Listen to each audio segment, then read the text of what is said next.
Hello मेरे प्यारे बच्चों, कैसे हो आप लोग। मैं हूं आपका बड़ा भाई मनीष और मैं आप सभी का एकलव्य माइंड्स और यूनिट ऑफ एकलव्य एकेडमी पे बहुत बहुत स्वागत करता हूं। आज हम लोग पहुंच चुके हैं हेरिडिटी के पार्ट 3 में and your response is really great. Admire your response. चलिए, आज भी हम लोग हमेशा की तरह 10 क्वेश्चंस करेंगे, 10 एमसीक्यूज होंगे। विदाउट वेस्टिंग योर टाइम, चलिए आज के सेशन के हम लोग पहले क्वेश्चन की ओर मूव करते हैं।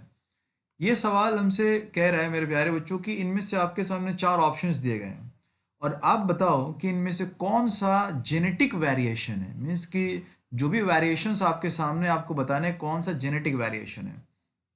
पहला कह रहा है कि एक आदमी को दाग है बट उसके दोस्त को दाग नहीं है। तो भाई हो सकता है ना यार कि किसी को चोट लगी हो और दूसरे वाले को चोट ना लगी हो, अब उसके कारण उसके पास कोई दाग हो, कोई बचपन का दाग हो, मान लो कि स्मॉल पॉक्स का दाग हो, चिकन पॉक्स का दाग हो। अब ये जेनेटिक्स से कोई लेना देना तो है नहीं इसका। ठीक है भाई, ये तो जेनेटिक वेरिएशन नहीं है। ऑप्शन नंबर बी, ये कह रहा है कि भाई किसी की एज ज्यादा है, किसी की एज कम है। अब इसमें कोई डीएनए में तो ऐसी कोई खास बात है नहीं कि डीएनए डिसाइड करेगा कि आपकी एज बढ़ेगी घटेगी क्या होगी। तो this is also not a genetic variation. Option number C कहता है कि मान लो कि जो रीता है वो मटन बिरयानी खा रही है, लेकिन उसकी बहन जो है बेचारी वो नॉन वेज नहीं है, वो वेजिटेरियन है, वो सोयाबीन बिरयानी खाएगी। चलो, तो क्या इसमें डीएनए का कोई रोल है? बिल्कुल रोल नहीं है भाई साहब। ऑप्शन नंबर डी हमसे कहता है मेरे प्यारे बच्चों कि दोनों के आंखों का कलर अलग अलग है। दैट मीन्स व्हाट, कि ये कह रहा है ना कि सपोज कि एक आदमी है, उसके आइरिस का जो कलर है मे बी वो ब्लैक है और दूसरे का मान लो कि ब्राउन है। तो क्या इसमें जेनेटिक्स का या डीएनए का रोल हो सकता है? एकदम रोल होगा यार, ये तो डिसाइड ही करता है डीएनए। ये एक जेनेटिक वेरिएशन है। चलिए, moving towards our next question. मेरे प्यारे बच्चों, ये कह रहा है कि ह्यूमंस के पास दो अलग अलग सेक्स क्रोमोसोम्स होते हैं। एक होता है एक्स और एक होता है वाई। तो कहता है कि मेंडल्स लॉ के हिसाब से आप बताओ कि इन चारों ऑप्शन में कौन सा ऑप्शन सही है। आपका समय बचाने के लिए मेरे प्यारे बच्चों मैंने आपके लिए क्रॉस बना रखा है। देखो बेटा, यहाँ पे है फादर और ये है मदर, दोनों के बीच मीटिंग होगी। हम सब जानते हैं बेटा कि फादर में जो क्रोमोसोमल कॉम्पोजिशन होगा that will be 44 plus X Y. बड़े ध्यान से सुनना। और जो मदर का क्रोमोसोमल कॉम्पोजिशन होगा it will be 44 plus X six. लेकिन जब गैमेट बनेगा तो हाफ अमाउंट ऑफ क्रोमोसोम्स एक में जाएंगे और हाफ अगले में जाएंगे। तो यहाँ पे 44 में से मान लो कि 22 चलेगा और एक्स वाई में से मान लो कि इसमें एक्स आ गए और यहाँ पे 22 के साथ यहाँ पे वाई आ गए। तो दो तरह के क्रोमोसोम्स जो हैं वो सॉरी दो तरह के गैमेट्स जो हैं वो फादर बनाएंगे। याद रखना बेटा, मैं इस बात को दोबारा रिपीट कर रहा हूं कि फादर दो तरह के गैमेट बना सकते हैं। उनके स्पर्म जो होंगे वो दो तरह के होंगे। एक में क्या होगा मेरे प्यारे बच्चों, एक में एक्स होगा और एक में वाई होगा। लेकिन ध्यान से देखो बेटा, मदर के पास कोई ऑप्शन नहीं है। ये 44 से 22 आ गया और ये एक्स एक्स से कोई भी एक्स लाओ, बात तो एक ही है। तो यहाँ पे 22 प्लस एक्स। मैं इस बात को रिपीट कर रहा हूँ बेटा कि स्पर्म्स दो टाइप के होते हैं। आप अगर नाम जानना चाहो तो इसे कहते हैं गाइनोस्पर्म, इसे कहते हैं एंड्रोस्पर्म। लेकिन एग सिर्फ एक तरीके का होता है। अब जरा यहाँ देखो, अगर ये जो स्पर्म है 22 प्लस एक्स मीन्स गाइनोस्पर्म, अगर ये फर्टिलाइज करता है एग के साथ प्यारे बच्चों तो ये बनेगा 44 प्लस एक्स एक्स। और अगर 22 प्लस वाई जो कि एंड्रोस्पर्म है, अगर ये फर्टिलाइज करता है 22 प्लस एक्स के साथ बेटा एग के साथ, तो ये बनेगा 44 प्लस एक्स वाई। मेरे प्यारे बच्चों ध्यान से सुनो मेरी बात। यहाँ पे क्या है कि अगर 44 प्लस एक्स एक्स बना तो जब इस बच्ची का जन्म होगा then she will be a female child. Of course we know that कि अगर एक्स एक्स हो तो फीमेल चाइल्ड होगी और अगर 44 प्लस एक्स वाई होगा तो जन्म के बाद ये मेल होने वाला है। ठीक है, अब अपने सवाल पे आते हैं। जरा ये बात तो हम समझ गए। हमारा सवाल ये कहता है बेटा, ये इस चीज पे सेंट्रलाइज्ड है हमारा क्वेश्चन कि जो मेल है, ध्यान से देखो बेटा, यहाँ लिखा हुआ है कि अ मेल ऑफस्प्रिंग। एक मेल ऑफस्प्रिंग में कौन से क्रोमोसोम्स कहाँ से आते हैं, कौन फादर से कौन मदर से। देखो तो बेटा यहाँ अभी आपको ज्यादा समझ में आएगा। आप ध्यान से देखो, ये मेल चाइल्ड की बात करते हैं, इसमें एक्स है हमारे पास और इसमें वाई है। जरा आंखें खोल के देखो आप कि वाई क्रोमोसोम मेरे प्यारे बच्चों, जो वाई क्रोमोसोम है ये कहाँ से आ रहा है? फादर से। और बेटा जो ये एक्स क्रोमोसोम है, ये एक्स क्रोमोसोम ये कहाँ से आ रहा है? मदर से। इसका मतलब ये हुआ बेटा कि एक मेल चाइल्ड में जो वाई क्रोमोसोम है वो फादर से आता है और जो एक्स क्रोमोसोम ये मदर से आता है। सो हमारे क्वेश्चन में बेटा एक ही ऐसा ऑप्शन है, we have option number D, जो कह रहा है कि X chromosome from its mother and Y chromosome from its father. So option number D is our correct option. चलिए बेटा, moving towards our next question, ये हमसे कह रहा है बाबू कि a zygote which has an X chromosome inherited from the father will develop into, कहता है कि अगर जो जाइगोट है, अब आप बोलोगे कि सर ये जाइगोट क्या होता है, देखो बेटा ध्यान से, जाइगोट क्या चीज़ है ना, कि जब स्पर्म और एग आपस में फर्टिलाइज होते हैं तो जो एक सेल बनता है ना उसे कहते हैं जाइगोट। तो ये कह रहा है कि अगर जाइगोट में जो एक्स क्रोमोसोम है, भाई मेरे को नहीं पता कि जाइगोट जो है वो एक्स एक्स है या फिर एक्स वाई है, आई डोंट नो दैट, लेकिन ये कह रहा है कि जो इस जाइगोट में एक्स क्रोमोसोम है it has been inherited from its father, इसका मतलब कि स्पर्म से आया हुआ है एक्स क्रोमोसोम। तो आपको बताना है कि जाइगोट जब आगे डेवलप होगा, प्रेगनेंसी के बाद जब बच्चे का जन्म होगा तो ये जाइगोट मेल चाइल्ड में डेवलप होने वाला है या फीमेल चाइल्ड में। अब आओ इस चीज को समझाने के लिए मैं आपको दोबारा से लेके चलता हूं उस सेक्स डिटर्मिनेशन वाले चार्ट पे, जरा ध्यान से देखो बेटा।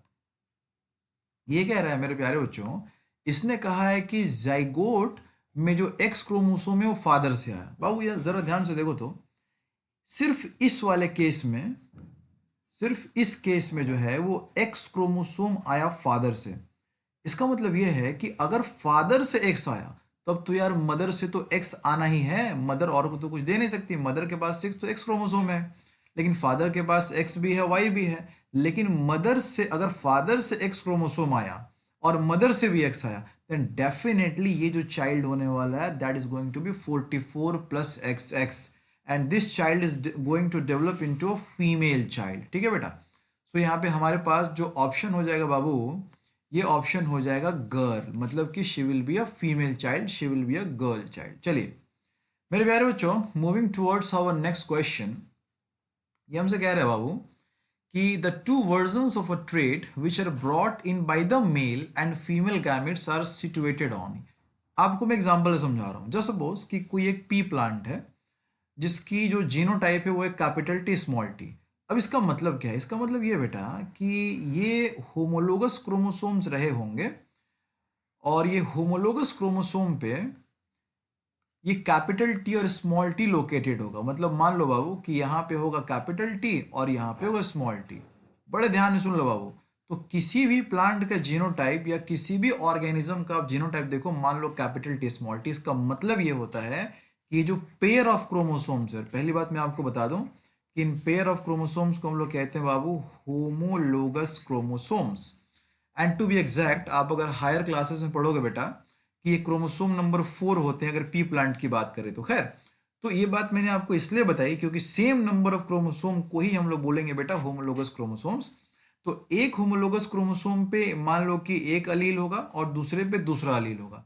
वही इसने कहा है कि एक कैरेक्टर के लिए जो अलग अलग सामने दो वर्जन्स या ट्रेड्स होते हैं वो कहाँ से लाए जाते हैं, कहाँ प्रेजेंट होंगे बेटा, तो कहाँ प्रेजेंट होंगे वो होमोलोगस क्रोमोसोम्स पे। So copies of the same chromosome मतलब कि होमोलोगस क्रोमोसोम। ठीक है बेटा, so option number A is our correct answer. चलिए अगला सवाल देखेंगे बाबू हम लोग। ये कह रहे हैं कि exchange of genetic material takes place in, बड़ा ही शानदार सवाल है बेटा।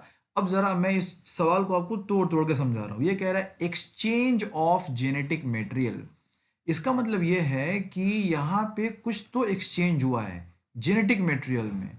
एंड ये जेनेटिक मटेरियल क्या होता है बेटा, डीएनए, मतलब कि डीएनए में या फिर क्रोमोसोम में कुछ एक्सचेंज हुआ है। मेरे प्यारे बच्चों बात को समझो, मामला क्या है कि आप जब क्रोमोसोम्स में एक्सचेंज करेंगे ना तो जो मान लो कि पेरेंट है हमारे पास, अब पेरेंट से बनने वाला था गैमिट, और गैमिट बनते समय मान लो कि फादर से बना यहाँ पे स्पर्म या फिर यहाँ बन गया ओवम या फिर एग, ये बनते समय ना कुछ आपस में एक्सचेंज हो गया, मतलब कि आ गया है क्या बेटा, वेरिएशन। अब हम सब जानते हैं मेरे प्यारे बच्चों कि ये वेरिएशन सिर्फ और सिर्फ सेक्सुअल रिप्रोडक्शन में ही आ सकता है। अब इस चीज को और क्लियर करने के लिए देखो बेटा, मैंने आपके लिए एक यहाँ पे तस्वीर लगाई हुई है, ध्यान से देखो बाबू। क्या होता है ना मेरे प्यारे बच्चों कि सेक्सुअल रिप्रोडक्शन में ये सपोज कि एक ऑर्गेनिज्म का सेल है जिसमें कि ये दोनों आपस में होमोलोगस क्रोमोसोम्स है, मान लो कि ये फादर की तरफ से आया होगा, ये मदर की तरफ से आया होगा।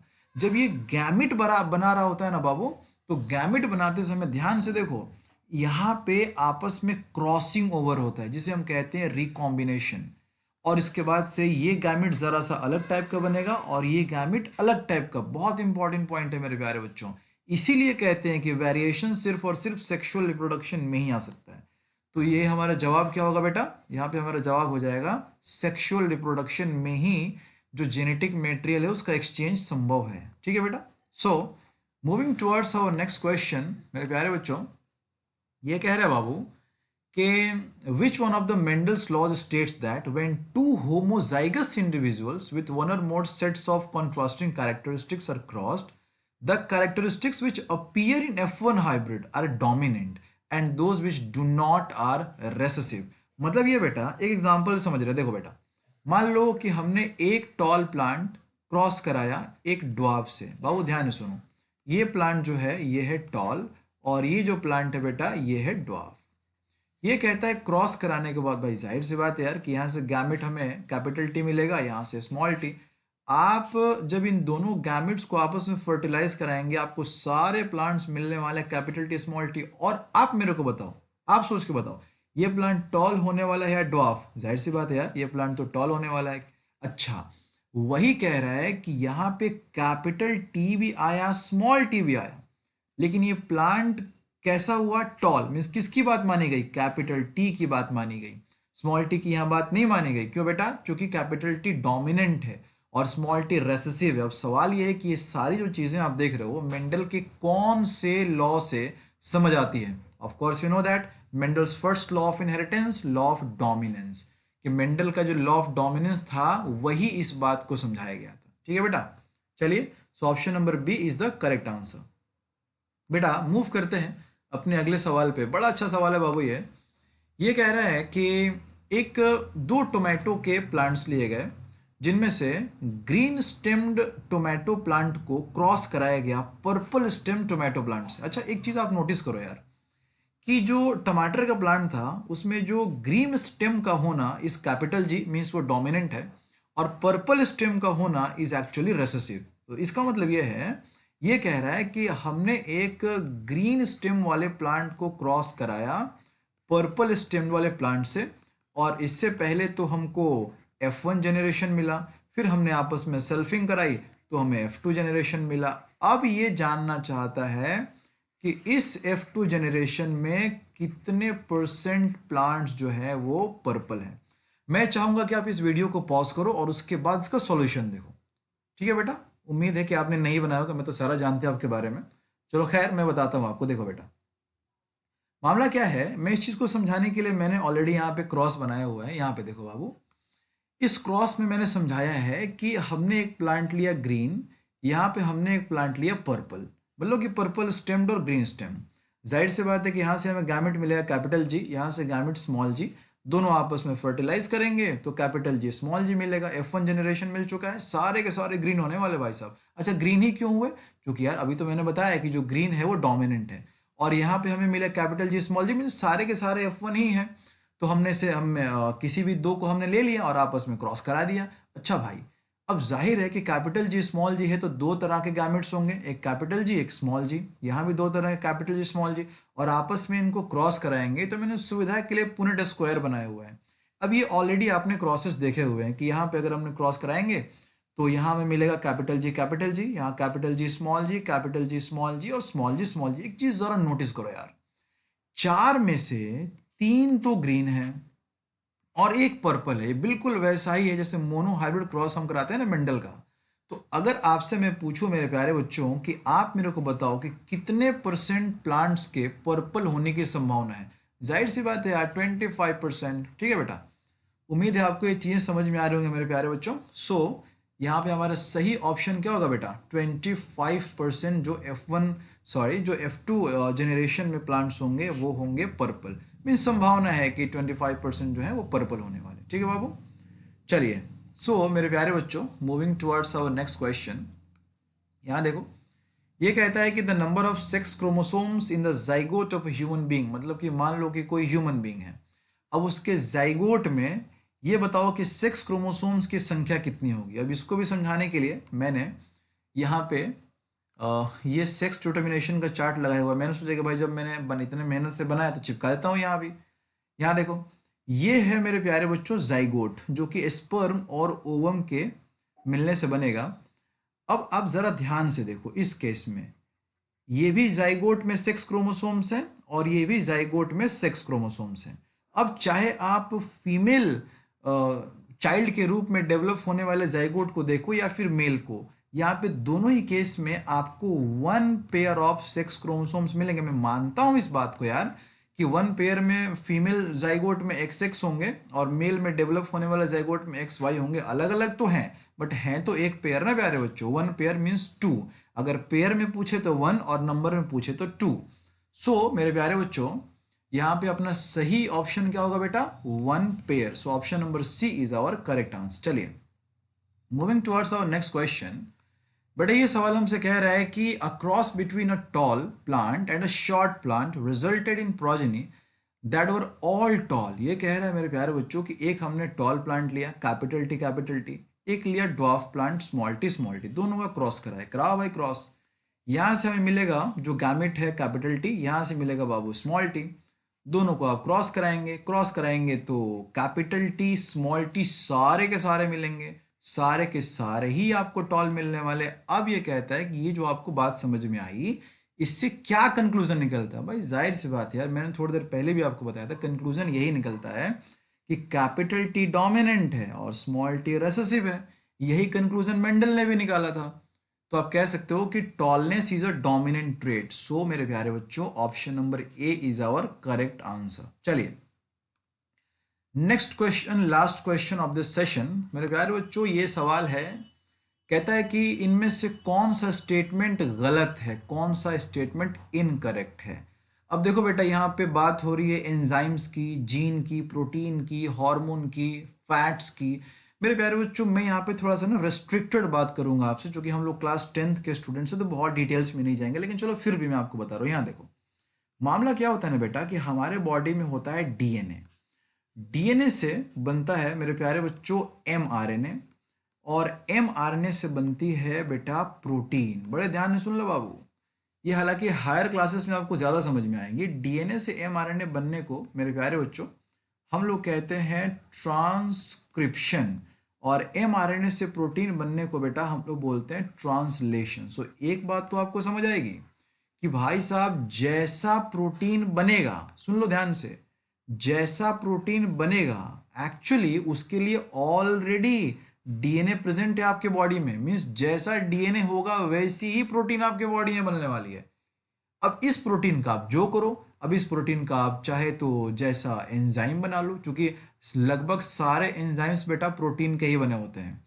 और जितने भी हॉर्मोन्स देख रहे हो ना बाबू, उनमें से भी बहुत सारे हॉर्मोन्स बने होते हैं प्रोटीन के। मैं ये नहीं कह रहा हूँ कि सारे ही हॉर्मोन्स प्रोटीन के बने हैं, बट बहुत सारे हॉर्मोन्स प्रोटीन के ही बने होते हैं। इसका मतलब कि हर एंजाइम के लिए पहले से डीएनए मौजूद है, हर प्रोटीन के लिए पहले से डीएनए मौजूद है, हर हार्मोन के लिए पहले से डीएनए, जैसा डीएनए वैसी ही चीज़ें बनेंगी। तो आप ऑप्शन में देखो बाबू, यहाँ पे लिखा है कि हर एंजाइम के लिए जीन है, हर प्रोटीन के लिए जीन है, हर हार्मोन के लिए जीन है। लेकिन बेटा मैंने आपको बताया कि फैट्स के लिए कुछ मैंने बोला ही नहीं। इसका मतलब कि फैट्स के बारे में कोई खास ऐसा जीन है ही नहीं। दैट मीन्स व्हाट, कि अगर आप बोलें कि हर फैट के लिए जीन है तो ये गलत हो जाएगा। सो जो इनकरेक्ट यहाँ पे ऑप्शन है वो है D. So option number D is our correct option. मेरे प्यारे बच्चों, उम्मीद है कुछ आपको सीखने को मिला होगा बेटा। सो आज इतना ही, मिलते हैं नेक्स्ट वीडियो में। Thank you very much.